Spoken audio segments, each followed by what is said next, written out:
What's up, soul family? This is week 4 of Self Discovery Sunday, and this week is all about releasing the old you. See, over the past few weeks, we've discussed a few different things about awareness and why self discovery is important and what to expect. But now we want to go just a little bit deeper. And every single week that passes, we're going to go a little bit deeper. So today, I want you guys to know that the old you is going to try to cling on like its life depends on it. And in essence, it does. So, one thing that I tell myself, I am brand new today. I have experienced an infinite number of rebirths within a single lifetime. And today, I am brand new. The reason why I tell myself that is because I know a version of me from yesterday or last week cannot suffice what is coming in the future. So every single day I am going through my rebirth and my restore and my rebirth. That is the R in my rise framework.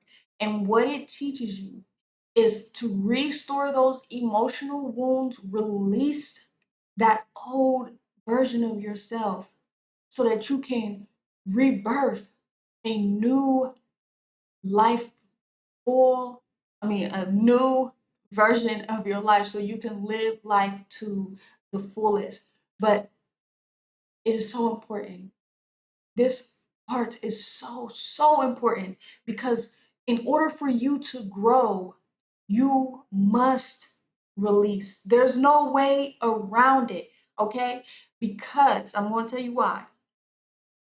Energy vibrates at a certain frequency. And in order for energies to come into coherence, one energy field has to dominate the other energy field for them to become one.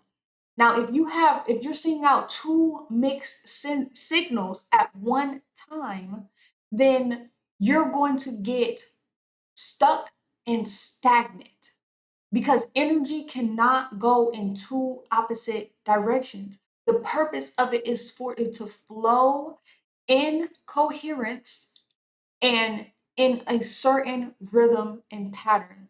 So, like I mentioned, energy has different frequencies and vibrational points to it. So, when you're angry and you're holding on to anger, your body is going to feel it, but it's going to expand out into your energy field. And that is going to consume your energy field, that anger. And if, for example, anger vibrates at a 10 and you're trying to get to a 50, you have to let go of everything that's attached to that 10. Because if you don't, you're not going to be able to resonate with a higher frequency. You just can't carry it. And as you go into new seasons into your life, you can't carry that old pain because, for example, when I first met my boyfriend, I was so tired of feeling abandonment. And I told him, if you're going to come into my life and leave, you might as well not even stick around. Save me the time. Was I right for saying that? Yes, because I set the standard and I set the expectation. But where did that come from? It came from a place of old pain, of consistently getting abandoned. And I brought that attitude into my next relationship.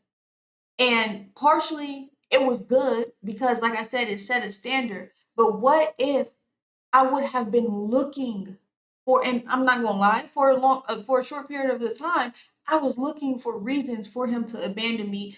In a sense, was self sabotaging to make him abandon me unconsciously. So letting go doesn't mean that you're forgetting the abandonment. It doesn't mean that you forget what somebody has done to you.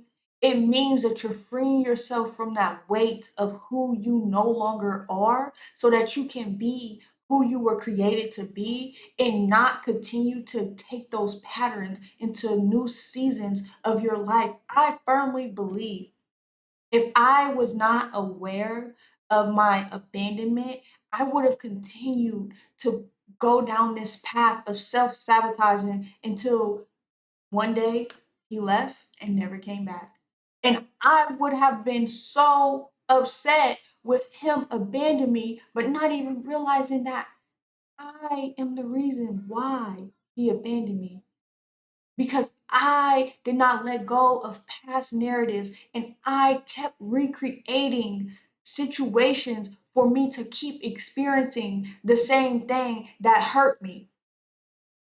Now, I know that might sound crazy when you hear me say this, but that's what happens. The very thing that you don't want, you go after it. And then when you get the results that you don't want, you're mad. But in reality, subconsciously and subliminally, you are doing things to recreate an event that feels just as devastating as the first time you were abandoned.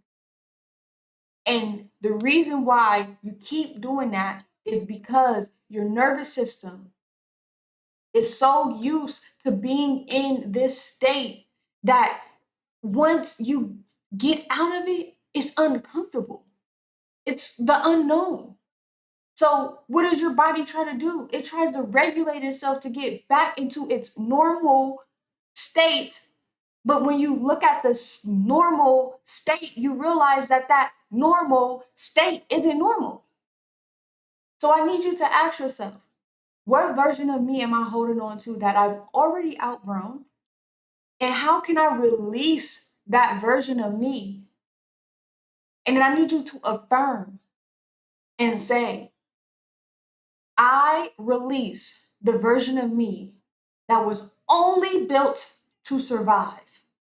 You're not releasing the characteristics that you and the skills that you've acquired. You're releasing the version of you that was only meant to survive. You want to still keep, that's why last week we went through finding what characteristics and things you developed along the way because those are valuable. But you want to release the version of you that was only built to survive. And this is a challenge for all you brave ones. I need you to write your goodbye letter. Tell that version of yourself how much you love it, how much you honor it, how much it's done for you to become the person that you are today. Write a letter to it, but it is a goodbye because unfortunately, that version of you must die.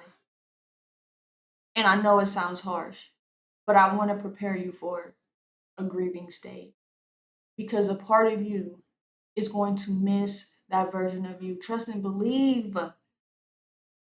21-year-old Michelle that was outside, okay? What? Do I miss her? Yes. She was lit. It was fun. Oh man, we had a lot of fun. I was living my best life. Do I miss her? Yes. But can I be her today? Absolutely not. I can't be outside today. I'm sorry. I got a husband, kids, a future that's bright. I can't be outside. So there is a grieving and a mourning process for that version of you. And it's okay to feel sad and sorrow. Just don't get stuck there. You are who you are because of who you are. I don't want you to ever. That's all I got for you. Peace.